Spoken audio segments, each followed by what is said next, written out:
ఓం చంద్రాయ నమః. శ్రీ చంద్రగ్రహ అష్టావింశతినామ స్తోత్రం. ఈ స్తోత్రం పఠిస్తే మనసు ప్రశాంతంగా స్థిరంగా ఉంటుంది. జాతకంలో చంద్రదోషాలు ఉంటే తొలగిపోతాయి.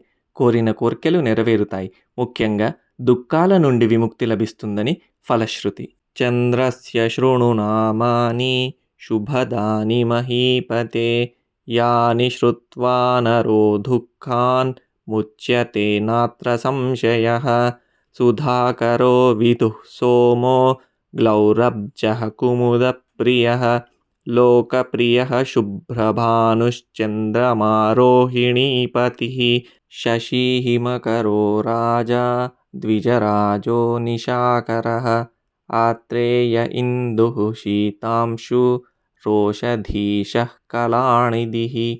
జైవాతృకో రమా భ్రాతా క్షీరోదార్ణవసంభవः నక్షత్రనాయకः శంభుః శిరచూడామణిర్విభుः.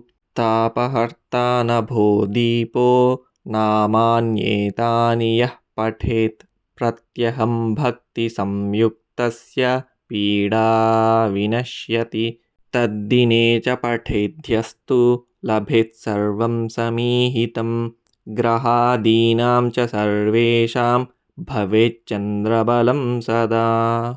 ఇతి శ్రీ చంద్రగ్రహ అష్టవింశతినామ స్తోత్రం సంపూర్ణం.